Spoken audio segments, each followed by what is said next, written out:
তার জন্য একটু আদা বাটা দিই, আর দিই হচ্ছে আমরা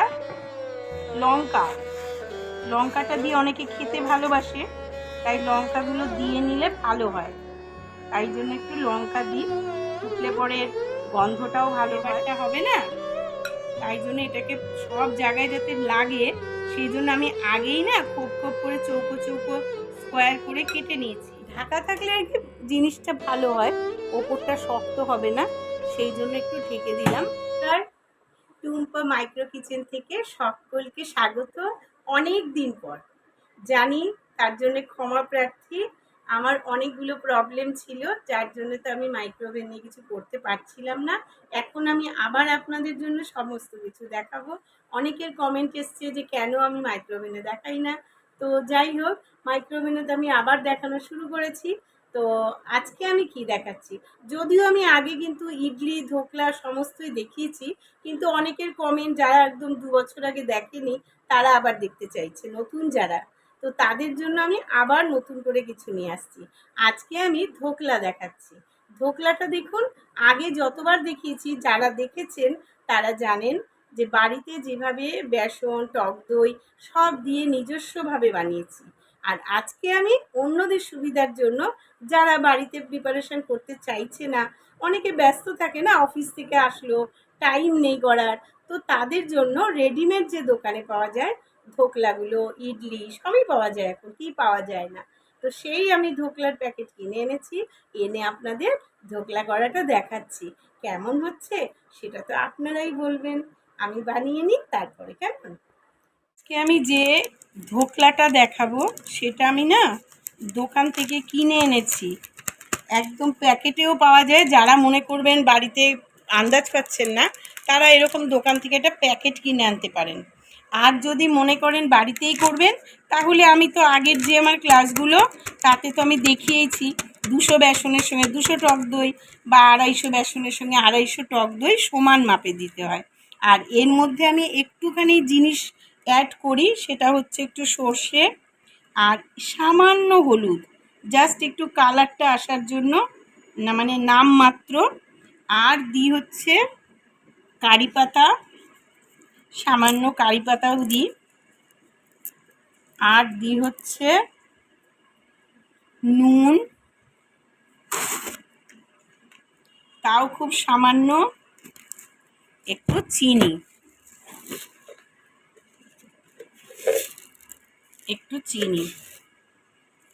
দিলাম।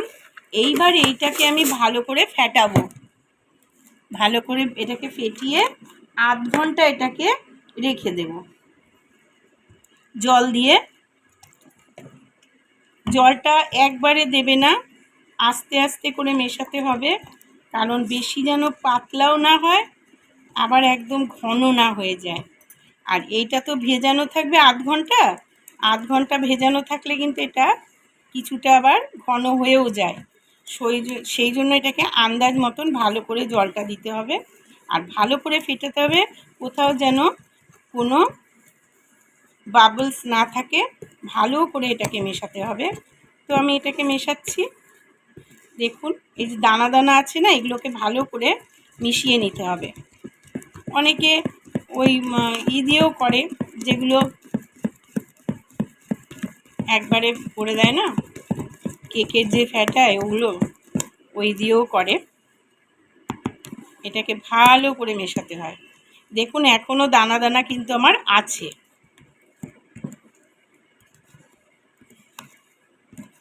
একটু দানাগুলোকে যদি থেকে যায় তাহলে খেতে গিয়ে খুব বাজে লাগে।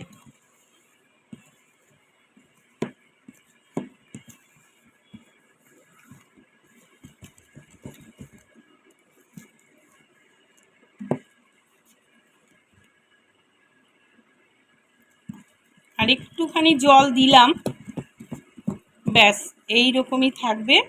এটাকে একটু পরেই আমি করে ফেলছি, দেখাচ্ছি। আচ্ছা, আমার যে এটা আপনারা কাচের যে একটা বোল থাকে না, গোলটা না কিন্তু ফ্ল্যাট টাইপের, সেটাতেও করতে পারেন, বা মাইক্রোপ্রুফ যে বাটিগুলো হয় এতেও করতে পারেন। তো আমি এখন এটাতেই করছি। একটু তেল সামান্য, আমি একটুখানি জাস্ট সামান্য তেল আমি পুরোটাই বুলিয়ে নিয়েছি, নিয়ে এবারে আমি একটু ঢেলে দিচ্ছি, ঢেলে দিয়ে দেখাচ্ছি। পুরোটা ঢেলে দিলাম একবারে, বাকিটাও আমি পরিষ্কার করে ঢেলে দিলাম। এবার এটাকে আমি মাইক্রোওভেনে বসিয়ে দিচ্ছি। দেখুন, আচ্ছা দেখুন, আমি এটাকে খুলে দিলাম, এটাকে বসিয়ে দিচ্ছি। এবারে বন্ধ করব, কিন্তু এটা না যত ঢেকে করবেন তত এটা ভালো হবে, যার জন্য আমি এটাকে একটু ঢেকে দিচ্ছি। দেখুন, ঢাকা থাকলে আর কি জিনিসটা ভালো হয়, ওপরটা শক্ত হবে না, সেই জন্য একটু ঢেকে দিলাম। দিয়ে পাওয়ার লেভেল দিচ্ছি, দিয়ে বেশি টাইম লাগবে না, আমি 7 মিনিট টাইম দিচ্ছি, 6 মিনিট দিলাম, দিয়ে স্টার্ট দিলাম। দেখুন কেমন হয়। এর ওপরে যে আমরা দিই না একটু চাটনি মতন, খেতে যাতে সুন্দর লাগে তার জন্য একটু আদা বাটা দিই, আর দিই হচ্ছে আমরা লঙ্কাটা দিয়ে অনেকে খেতে ভালোবাসে, তাই লঙ্কাগুলো দিয়ে নিলে ভালো হয়, তাই জন্য একটু লঙ্কা দিই, ফুটলে পরে গন্ধটাও ভালো হয় সেই জন্য। আর তো অবশ্যই একটু সর্ষে সেই লাগবেই, আর লাগে যেটা, এগুলো সব কিছু টেস্টটা বজায় রাখার জন্য একটু নুন, বেশি না কিন্তু, আর একটু চিনি, এটাও একটু মিষ্টি হওয়ার জন্য, মিষ্টি মিষ্টি ভালো লাগে তাই জন্য 2 চামচ মতন চিনি দিলাম, আর 1/3 টিস্পুন হচ্ছে নুন। আচ্ছা, এবার এর মধ্যে 1/2 কাপ মতন জল, আর 1 টেবিল স্পুন মতন হচ্ছে ভিনিগার। এইটা আমরা ফুটতে দেব। এটা যখন ফুটে আসবে তখন এটা আমরা ওই ধোকলার মধ্যে ছড়িয়ে দেব, ঠিক আছে? তাহলে এটা আগে একটু ফুটিয়ে নিই, মাইক্রোওভেনে দেখাচ্ছি কেমন করে করছি। আচ্ছা, বলতে ভুলে গেছি, বাটিতে মিশিয়েছি আমি 2টো কারি পাতাও, ঠিক আছে? কারি পাতা 2টো দিয়ে নিয়েছি, দিয়ে এবার এটা আমি মাইক্রোওভেনে মিনিট 4 ফোটাবো। তাহলে আবার পাওয়ার লেভেলে চলে যাব, গিয়ে 4 মিনিট টাইম দেব। 1 2 3 4 স্টার্ট। আচ্ছা, আমি এই যে এটা ফুটিয়ে নিয়ে এসেছি কিন্তু, হ্যাঁ, এবার এইটাকে দেখো, এটাকে আমাকে এর মধ্যে দিয়ে রাখতে হবে, না হলে তো ফ্লেভারটা হবে না, তাই জন্য এটাকে সব জায়গায় যাতে লাগে সেই জন্য আমি আগেই না খোপ খোপ করে চৌকো চৌকো স্কোয়ার করে কেটে নিয়েছি।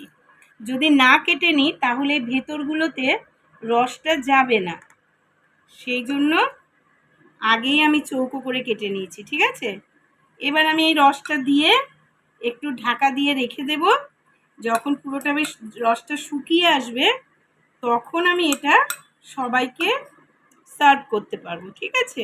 তাহলে এটা এখন ঢাকা থাক, আমি কিছুক্ষণ পর কেটে দেখিয়ে দিচ্ছি কেমন। তাহলে ধোকলা তো বানানো দেখলেন, খেতেও কিন্তু টপ হয়েছে। আর দেখুন, এটা আপনাদের ইচ্ছে, আমি শর্টকাটের জন্য এটাও দেখিয়ে দিলাম, আর আগে আমার নিজের বানানোটাও দেখানো আছে। এবারে আপনাদের যেটা মনে হয়। আর একটা কথা বলে দিই, যাদের মাইক্রোওভেন নেই তারা কি করবেন না? নিশ্চয়ই করবেন, তাদেরও খুব সুবিধা। গ্যাসে করুন, ইন্ডাকশানে করুন, কড়ার মধ্যে যে রুটির ওপরে বা তরকারি রাখার যে স্ট্যান্ডগুলো থাকে ওইটা বসিয়ে দেবেন, দিয়ে গ্যাসটা একদম স্লো ফ্লেমে বসিয়ে ঢাকনা দিয়ে এই কেকের বা কেক যেখানে করেন আর কি, কেকের যেমন আপনারা ব্যাটার করে ঢেকে দেন না গ্যাসে যারা করেন, ওইভাবেই সেম ধোকলাটাও করতে পারবেন ঢেকে, ঠিক আছে? তো তারাও করে নিতে পারবেন। তো আজকে তো ধোকলা দেখালাম, এই নিয়ে কিন্তু সেকেন্ড বার, এইবার যে শুরু করেছি, ফার্স্ট দেখিয়েছিলাম আর এটা সেকেন্ড। এখন আমি আবার আপনাদেরকে মাইক্রোওভেনে রান্না আশা করছি দেখাতে পারবো, কারণ আমার সব কিছু মোটামুটি প্রবলেম সলভ হয়ে গেছে, ঠিক আছে? সবাই ভালো থাকবেন, আর লাইক শেয়ার তো করবেনই, কমেন্ট করবেন, যদি কোনো প্রশ্ন থাকে সেটাও করবেন। সবাই ভালো থাকবেন, আর আমি আপনাদের সঙ্গে আছি, আপনারা আমার সঙ্গে আছেন তো? থাকবেন বন্ধু হয়ে, কেমন? নমস্কার।